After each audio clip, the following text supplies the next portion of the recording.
The three xenoanthropology students huddled around the holographic display in the Galactic University's main library. Ty's breathing apparatus hissed softly as he leaned forward, his blue-tinged skin reflecting the glow of the screen. Beside him, June's antennae twitched with excitement, while Han's crystalline form refracted light across the table. "Are you sure we should be doing this?" June whispered, her voice melodic even when hushed. "Human military history is hardly a safe topic for an end-of-term project." Tay shrugged, the gesture adopted from his human roommate. Professor Yoon specifically approved it. "Besides, don't you want to know? It's the biggest mystery in the diplomatic world." Han remained silent, his thought patterns clicking through his crystalline structure before he spoke. "The Prohibition clause is unusual. Every treaty, every accord, every trade agreement has it.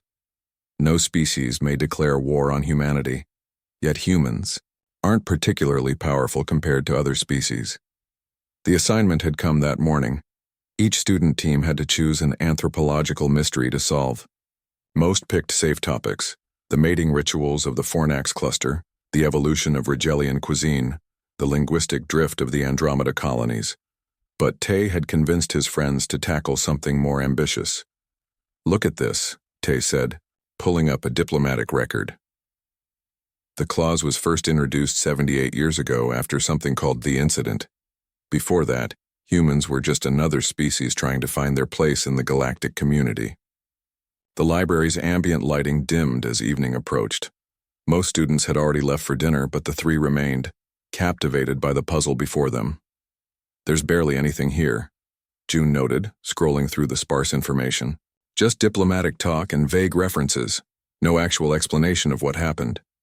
Han's surface rippled, his species equivalent of a frown. "That's suspicious. The galactic archives typically document everything." Tay pulled up another file. "Here's something. A news report from back then. It mentions a conflict with the Draconid Empire." He paused. "Wait, the Draconids, aren't they?" "Extinct," Han finished. "Their entire civilization disappeared around the same time." A chill settled over the group. The Draconids had been one of the most aggressive species in the galaxy. Expansionist, technologically advanced, and utterly ruthless. And then, seemingly overnight, they were gone. "Do you think humans had something to do with that?" June asked, her empathic abilities picking up on her friend's growing unease. Before anyone could answer, the library's AI assistant chimed in. "The library will be closing in 15 minutes. Please complete your research and exit in an orderly fashion." Tay quickly saved their findings to his personal device. "Let's meet tomorrow morning. I'll ask my human roommate if he knows anything about this." As they gathered their things, Professor Yoon appeared between the shelves, startling them. His long whiskers twitched with amusement at their surprise. "Interesting choice of topic," he said, eyes glinting in the low light. "Most students avoid human military history." "Is there a reason we shouldn't pursue it?" Han asked directly. The professor considered this. "Not at all, but understand that some doors once opened cannot be closed. Knowledge changes those who acquire it." June stepped forward. "Professor, you assigned this project. Did you want someone to look into this specific mystery?" The old academic's expression became unreadable. "Let's just say that the University Curriculum Committee has gaps in its historical knowledge. Perhaps young minds, unburdened by old prejudices, might see what others have missed." He handed Tay a small data chip. "This might help. It's an access code to some restricted historical archives. Nothing classified, just difficult to find." As Professor Yoon walked away, the three students exchanged glances. "Did he just give us special access?" Tay asked, examining the chip. "I think," June said slowly, "our professor wants us to uncover something specific." Han's crystalline form glinted. Whatever happened 78 years ago, it was significant enough to reshape galactic politics, and humans, a relatively young species, suddenly became untouchable. Outside the library, the artificial sky of the space station dimmed to simulate night. Most students hurried toward the dining halls, but the three friends found themselves drawn to a viewing port instead. The vast expanse of space stretched before them, countless stars and worlds, some home to species older than human recorded history. My grandmother used to tell me stories, June said quietly, about a power so terrible it could unmake reality itself. I always thought they were just bedtime tales to make younglings behave. Tay inserted the professor's chip into his device. A list of restricted files appeared on the screen. The first was titled simply, The Last Resort. Whatever happened, Tay said, his voice barely audible over his breathing apparatus, changed everything, and I think the humans are more afraid of it than anyone else. As the station lights dimmed further, the three students made a silent pact. By the end of the term, they would uncover what really happened 78 years ago, and why the entire galaxy agreed never to wage war on humanity again. The security scanner hummed as it read Tay's student ID, flashing green after a moment's hesitation. The doors to the restricted archives slid open with a soft hiss, revealing a circular room with data terminals arranged like spokes around a central hub. The lighting was dim, designed for species with sensitive eyes, giving everything an eerie, blue glow. I can't believe Professor Yoon's access code actually worked, June whispered, her antennae twitching nervously. These archives are usually only available to senior researchers. Han moved silently across the floor, his crystalline body making almost no sound. We have 4 hours before the system logs us out. Let's make them count. They were 3 floors, below the main library and a section of the university most students didn't know existed. The air smelled faintly of ozone and the preservative chemicals used on physical documents. Tay's breathing apparatus made a rhythmic, clicking sound as they approached the central terminal. Where do we even start? June asked, settling herself at one of the terminals. There must be millions of files down here. Tay connected his device to the system. Let's search for anything related to the incident and the Draconid Empire, and anything about human military capabilities from 78 years ago. The system hummed as it processed their request. Files began appearing on their screens, many heavily redacted with black lines obscuring key information. Look at this, Han said after 20 minutes of searching. A report from a Galactic Council meeting right after whatever happened with the Draconids. The document showed a transcript of an emergency session. Most of the text was blacked out, but certain phrases remained visible. Unprecedented weapon capability, fundamental violation of physics, and most disturbingly, spatial anomaly where the planet once existed. June shivered despite the climate-controlled environment. They're talking about a weapon that destroyed an entire planet? That's impossible. Even the Arcturus Collective with all their technology can't do that. Maybe not destroy, Han replied, his voice vibrating through his crystalline form. Look at the wording, where the planet once existed. Not rubble, not fragments. It suggests the planet is simply gone. Tay pulled up another file, a star chart from before and after the incident. He's right. The Draconid homeworld isn't destroyed, it's missing, along with its moons and several nearby space stations. The implications hung in the air between them. What kind of weapon could make an entire planetary system disappear? Hours passed as they dug deeper. The more they found, the more disturbing the picture became. The Draconids had attacked several human colony worlds without warning. In response, after conventional defenses failed, humans deployed something called the Last Resort against the Draconid homeworld. Here's a partial video file, Tay said suddenly. It's corrupted, but maybe we can recover some of it. The screen flickered to life, showing grainy footage from what appeared to be a ship's external camera. A lone human vessel faced a fleet of angular Draconid warships. There was no audio, but they could see energy weapons firing from both sides. Then abruptly, the human ship released something small, barely visible in the poor quality recording. What happened next made all 3 students recoil. A pinpoint of impossibly bright light appeared where the object had been. The light didn't expand outward like an explosion. Instead, reality itself seemed to fold inward, as if being sucked into that single point. The recording ended with the light beginning to pull in the nearest Draconid ships. What in the name of the 7 moons was that? June whispered, her empathic senses reeling from what she'd witnessed. Before anyone could answer, the lights in the archive suddenly brightened.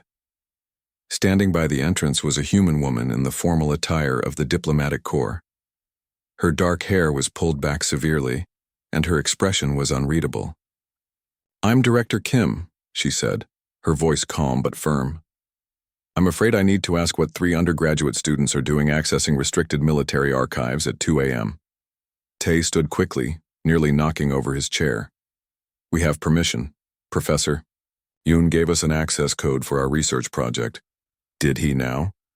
Director Kim raised an eyebrow, approaching their terminal. She glanced at their screens, her expression tightening at what she saw. "And what exactly is this research project about?" Han stepped forward. "We're studying the Human War Prohibition Clause. It's for our xenoanthropology class." The director was silent for a long moment, studying each of them in turn. "Professor Yoon is playing a dangerous game, sending students to dig into this." She sighed. "But since you're already involved, perhaps it's better you get the whole picture rather than fragments." She pulled up a chair and sat with them, her posture rigid. "What you're looking at is something we call the deterrent, the greatest shame in human history, and the reason we insist on the Prohibition Clause." "So humans did have a weapon that could destroy planets?" June asked hesitantly. Director Kim's laugh held no humor. "If only it were that simple. No, what humanity stumbled upon was far worse. We didn't destroy the Draconid homeworld. We removed it from reality."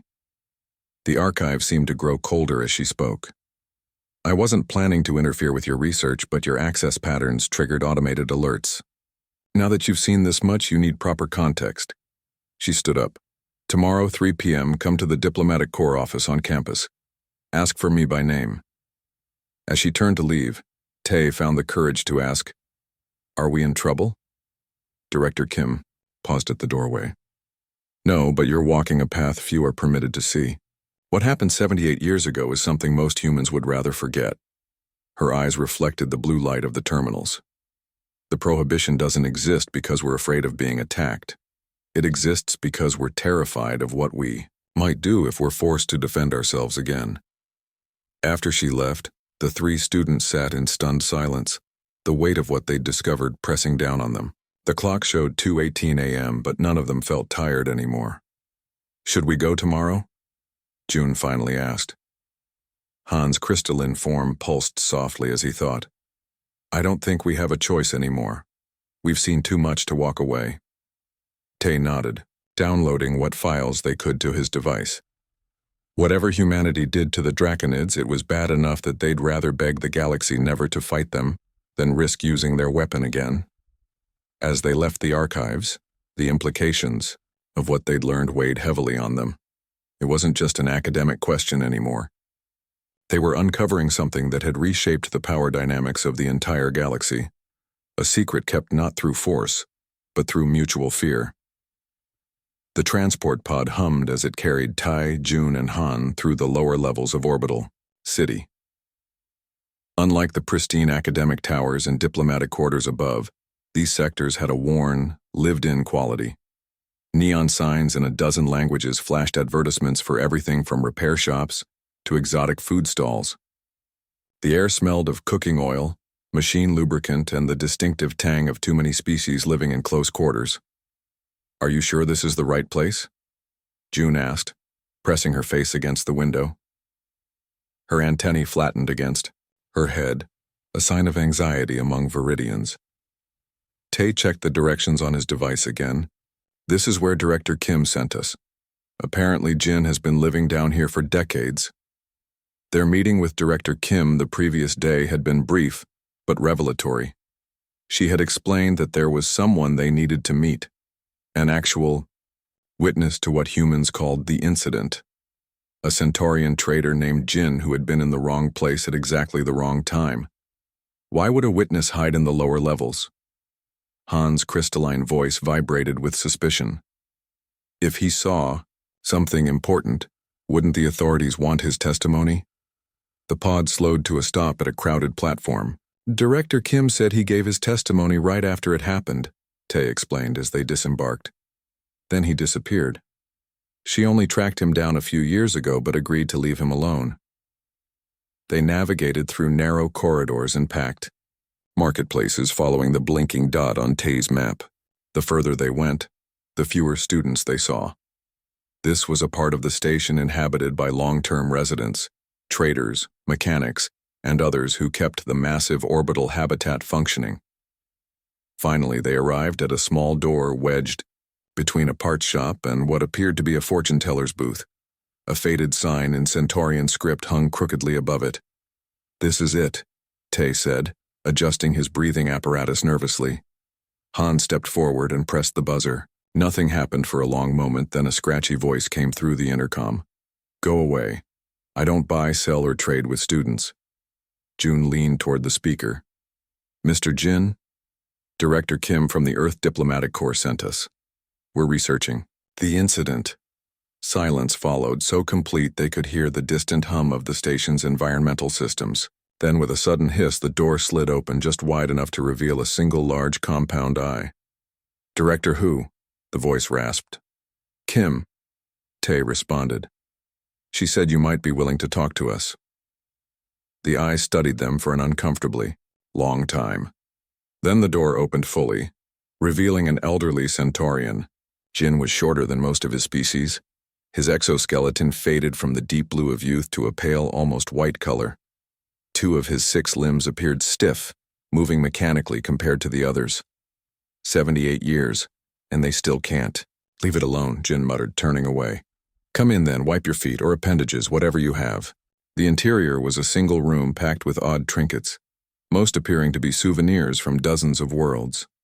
Star charts covered one wall, with certain regions marked in red. A small cooking unit occupied one corner, and a sleeping mat another. The air smelled of Centaurian spice tea and old fabric. "Sit if you need to," Jin said, lowering himself onto a cushion with visible effort. "I don't get many visitors anymore." The students found spaces among the clutter. June, always the most diplomatic, began. "Thank you for seeing us, Mr. Jin. We're trying to understand what happened with the humans and the Draconid Empire."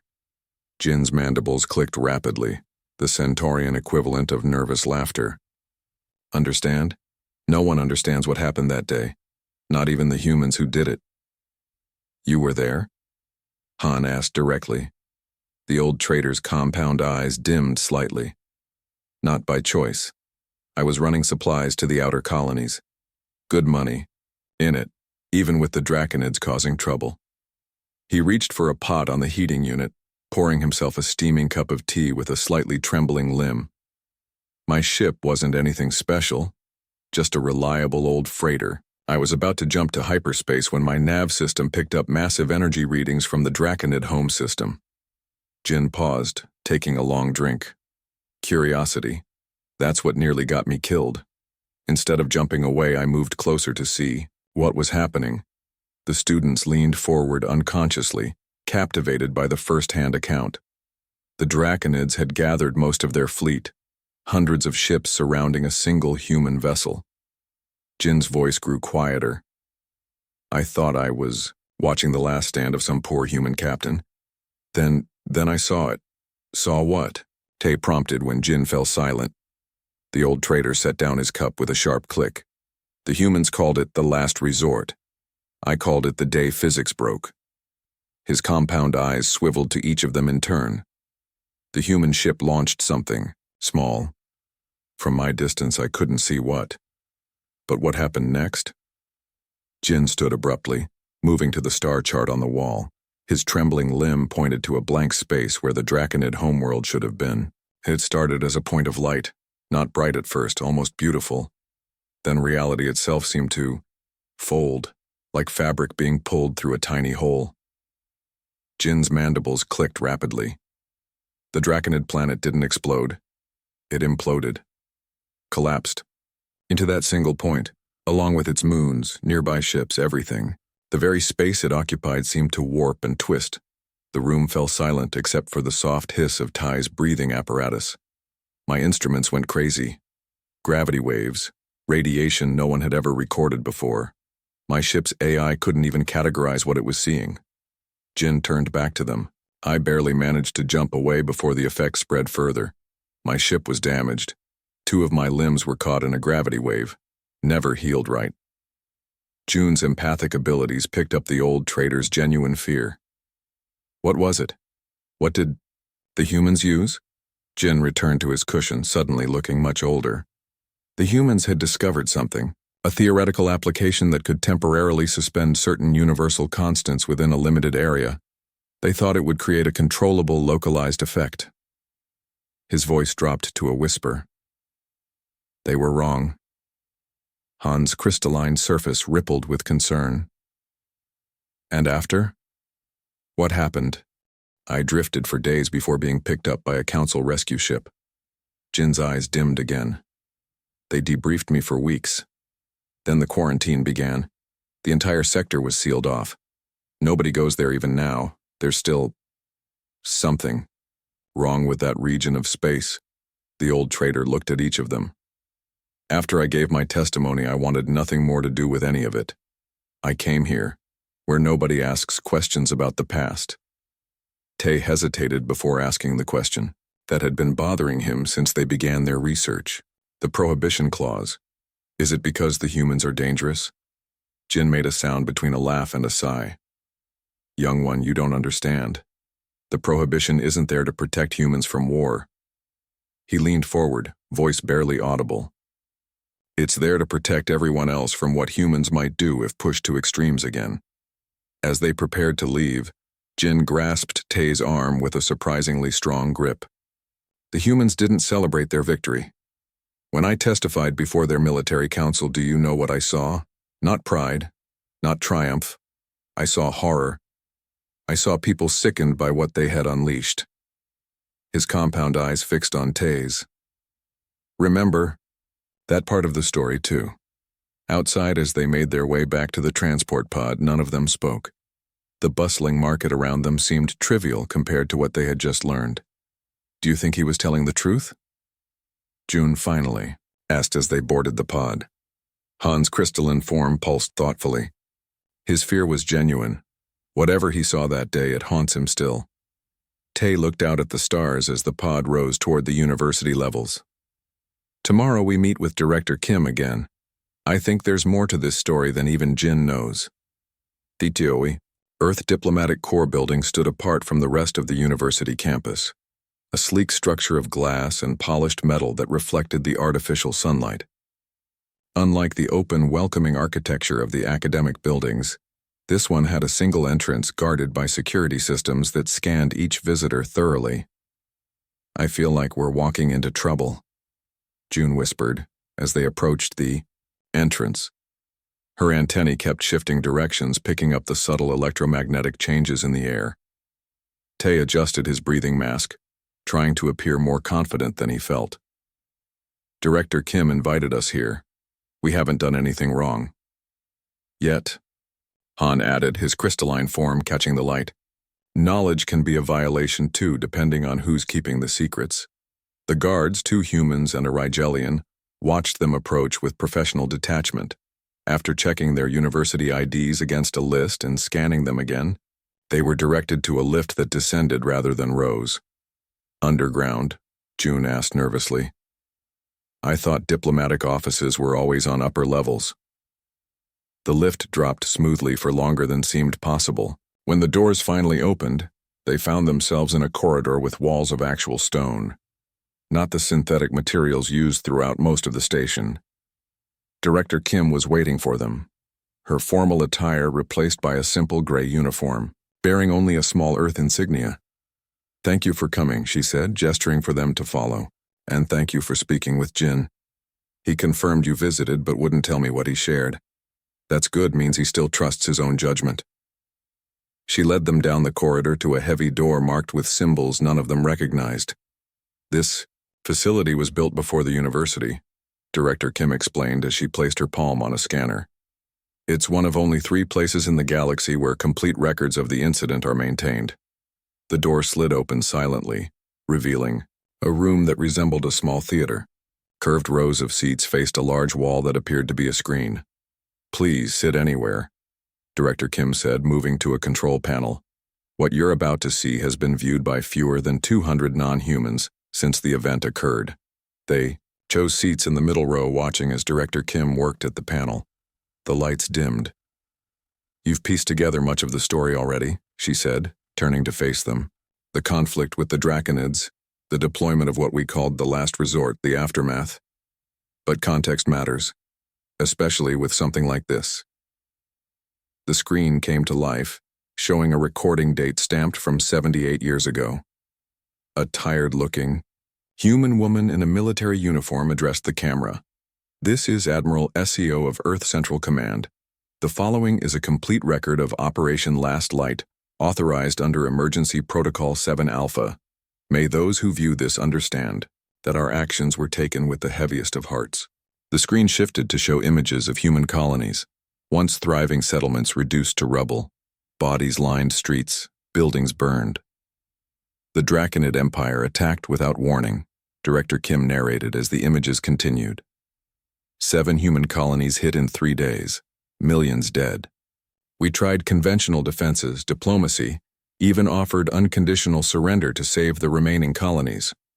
The screen showed diplomatic transmissions, the human representatives pleading, the Draconid commanders' dismissive responses. They wanted extermination, not conquest. Director Kim continued, her voice tight. Their leadership had decided that humans were an evolutionary threat that needed to be eliminated completely. Tay felt his breathing quicken inside his mask. What made humans such a threat? You were still new to interstellar travel. Director Kim's expression darkened. Our adaptability, our creativity, and most of all, our theoretical physics. She turned back to the screen. 3 years before the attacks, a human research team had made a breakthrough, a theory that certain universal constants might be locally adjustable under specific conditions. The screen showed laboratory footage. Scientists gathered around. Equipment, celebrating a small successful test. It was purely theoretical research. The team published their findings openly, as academics do. Director Kim's voice carried a note of regret. They never imagined anyone would weaponize it. Han leaned forward, light pulsing through his crystalline form. But humans did weaponize it. Not initially, she replied. When the attacks began, the research was still theoretical. But with extinction looming, the military seized the research and fast-tracked development. The screen changed to show a small device being loaded onto a ship. It looked unremarkable, a cylinder no larger than a human arm. This was the last resort. A device designed to create a localized field where the strong nuclear force would be temporarily weakened. Director Kim's voice grew quieter. The scientists calculated it would disable Draconid ships by causing their power systems to fail, a localized effect quickly dissipating, a way to stop the fleet without more bloodshed. June's antennae drooped. But that's not what happened. No. Director Kim touched a control, and the screen showed distant footage of what had to be the Draconid home system. This was recorded by a monitoring satellite. Watch. They saw exactly what Jin had described, a tiny point of light appearing near the planet, then growing darker rather than brighter. What happened next defied easy description. The planet seemed to fold inward, collapsing toward that single point. The effect spread, pulling in nearby ships, then moons. The recording ended abruptly. Silence filled the room for several long moments. The effect was exponentially more powerful than our scientists predicted, Director Kim finally said. Instead of a localized, temporary suspension of physical laws, it created a cascading reality distortion. The entire planet and surrounding space was removed from our universe. We still don't fully understand where it went, or if it exists in any form anymore. She turned up the lights slightly and faced them directly. What you need to understand is what happened next, the human response. The screen changed to show an emergency session of Earth's government. Within 24 hours of confirmation of what had happened, every scientist involved in the project unanimously called for the complete destruction of all research prototypes and data related to the technology. They watched as scientists and military leaders argued passionately, some in tears, all clearly disturbed by what had occurred. The vote was unanimous, Director Kim said. Not just to ban the weapon, but to approach the Galactic Council and request the prohibition, to make it illegal for any species to declare war on humanity. Tae's confusion showed even through his breathing mask. But why? If you had such a powerful weapon, why not keep it as leverage? Director Kim shook her head. Because we were horrified by what we had done. Because we recognized something terrible about ourselves. She paused, choosing her words carefully. Humans have a long history of conflict among ourselves. We know our capacity for escalation when threatened. The prohibition wasn't to protect us. It was to protect everyone else from what we might be driven to create if pushed to the edge of extinction again. The screen showed the signing of the original Prohibition Treaty. The human representatives looked solemn, almost ashamed. We destroyed all the research, Director Kim continued. The scientists who developed it agreed to neural blocks, voluntary partial memory erasure of specific technical details. We didn't want anyone, even ourselves, to be able to recreate it. June's empathic abilities were overwhelmed by the genuine emotion radiating from the human director. You were afraid of yourselves. Yes, Director Kim admitted simply. And we still are. That's the truth behind the prohibition. Not strength, but the recognition of a dangerous weakness. Our willingness to break reality itself when backed into a corner. She shut down the screen and fully illuminated the room. Now you understand why this knowledge is restricted. Not to hide human power, but to prevent others from pursuing similar research out of fear or ambition. As they prepared to leave, Han asked the question they'd all been thinking. Why show us? Why not just stop our research? Director Kim's expression softened slightly. Because Professor Yoon was right. This history needs careful witnesses from all species. The right kind of knowledge passed on with proper context can prevent future tragedies. She handed each of them a small data chip. These contain cleared portions of the records for your project. Use them wisely. In the lift ascending back to the surface, the three students were quiet, processing what they had learned. Do you think any species would be different? June finally asked. If faced with extinction? Tae shook his head inside his breathing apparatus. I don't know, but I understand now why humans look so sad whenever the prohibition is mentioned in diplomatic meetings. Han's crystalline surface rippled thoughtfully. They don't see it as protection.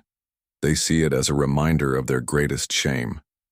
As they emerged into the artificial sunlight of the campus, their research project no longer felt like an academic exercise. They had glimpsed something profound about humanity, not their strength, but their capacity for terrible self-awareness. The main auditorium of the Galactic University was filled to capacity. What had started as a simple end-of-term presentation had somehow become the academic event of the year. Word had spread about 3 students investigating the mysterious human war prohibition, and now representatives from a dozen species filled the seats, their murmurs creating a symphony of different tones and frequencies. Tae peered through the curtain at the crowd, his breathing apparatus hissing with his quickened respiration. I didn't expect this many people, he whispered, stepping back. There are diplomatic representatives out there. June nodded, her antennae twitching nervously. I recognized the Arcturus ambassador in the front row, and several human officials. Han stood perfectly still, his crystalline form refracting the backstage lights. Director Kim is there too. 3rd row, center. Professor Yoon approached them, his whiskers quivering with barely contained excitement. Are you ready? The committee rarely sees a presentation draw this much attention. Are we in trouble? Tae asked bluntly. The professor's expression softened. No. But what you're about to share will change how many view humans in our community. Be thoughtful about your words. As Professor Yoon left to introduce them, June turned to her friends. Do we really show the footage? The one Director Kim cleared for us? Tae nodded firmly. People need to understand, not just what happened, but why the prohibition exists. The lights dimmed in the auditorium and Professor Yoon's voice echoed through the speakers. Today's final presentation examines one of modern diplomacy's most unusual features, the universal human war prohibition. Please welcome Tai, Jun, and Han. The applause was polite but tense as they walked onto the stage. The lighting adjusted automatically for the varied visual sensitivities of the audience. Tai stepped up to the podium first, adjusting his breathing mask. "Thank you for coming," he began, his amplified voice steady despite his nerves. "Our research began with a simple question. Why does every treaty in the galaxy contain a clause prohibiting war against humans?" The holographic display behind them activated, showing the standard text of the prohibition that appeared in all interspecies agreements.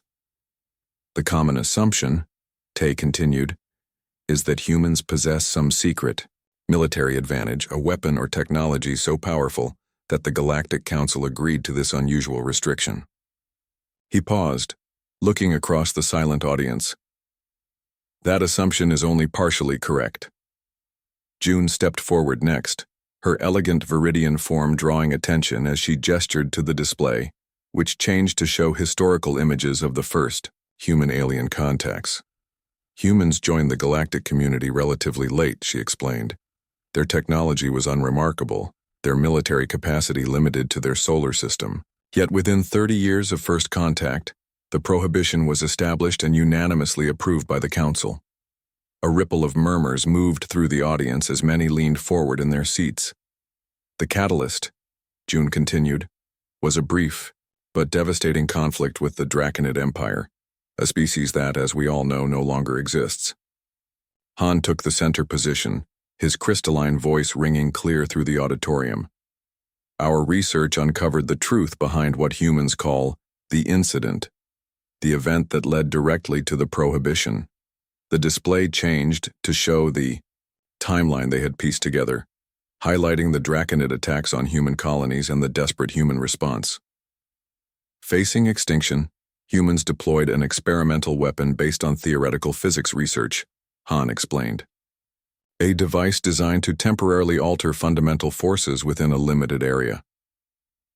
The audience had grown completely silent, even the rustle of movement ceased. "What they created," Han said, his voice softer now, "was far more powerful than intended. Instead of disabling the Draconid fleet, it removed their entire homeworld from existence."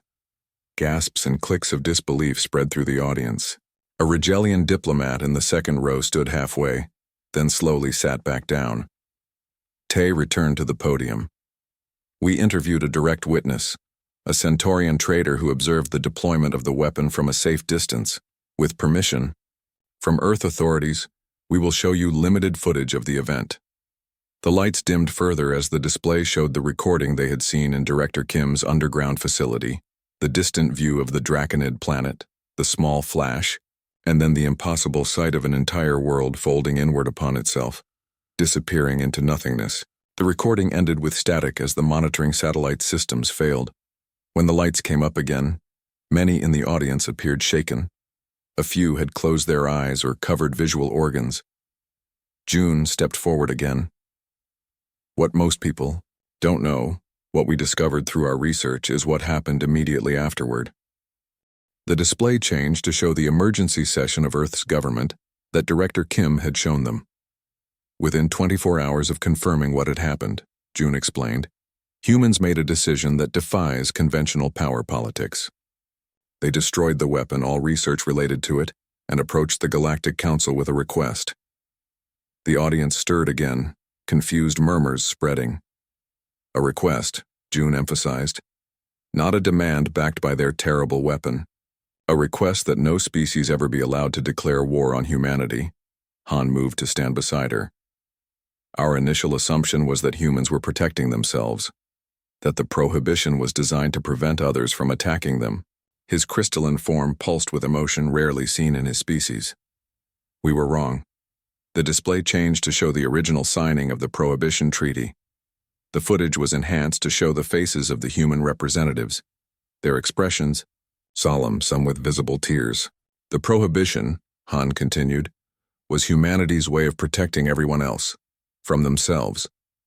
Tai joined his friends at the center of the stage. Throughout human history, they have demonstrated a unique trait, the capacity for extreme, technological escalation when threatened. Their own regional conflicts on Earth followed this pattern for centuries.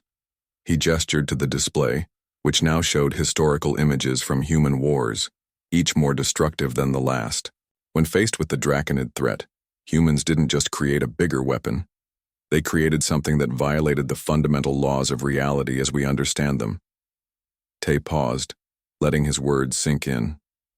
And then, uniquely among known species, they looked at their creation with horror rather than pride.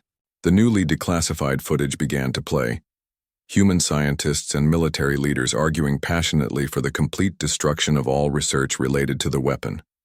"We must ensure this knowledge is lost," a human scientist shouted in the recording, tears streaming down her face. Not just the weapon, the entire theoretical framework that made it possible. Another human, a military officer, spoke next. "I authorized its use. I will carry that burden forever. But we must not, preserve this capacity." The recording ended, and June stepped forward again. The prohibition wasn't imposed by humans. It was requested by them, a recognition of their own dangerous potential when threatened with extinction. The auditorium remained silent as the three students stood together. "In conclusion," Tay said, his voice gentle now, "the universal human war prohibition exists not because humanity is strong, but because they recognize their own terrible weakness, the lengths to which they might go when facing destruction." Han raised a crystalline limb toward the display, which showed the final piece of footage. The human delegates at the treaty signing, one of them speaking directly to the Galactic Council. "We ask not for your fear," the human in the recording said, her voice breaking slightly, "but for your help. Help us never again become what we became that day. Help us never again be forced to remember what we're capable of." As the display faded to darkness, the auditorium remained silent for several long seconds. Then, slowly, applause began. Starting with Director Kim and spreading throughout the room. Professor Yoon returned to the stage, visibly moved. "Thank you for this remarkable presentation. Are there questions from the audience?" The Arcturus ambassador rose first. "You've shown us that humans feared their own creation, but why destroy it completely? Surely such knowledge could be preserved safely, for defensive purposes only." Tay looked to Director Kim in the audience, who gave a slight nod. The human scientists discovered something fundamental about reality that should perhaps remain undiscovered. Tay answered carefully. "Some knowledge isn't just dangerous because of what it can do, but because of what it reveals about what's possible." A human diplomatic official stood next. "As the students have shown, we requested the prohibition not from a position of strength but from the recognition of a dangerous trait in our species. When threatened with extinction, we will break any rule, cross any line, to survive.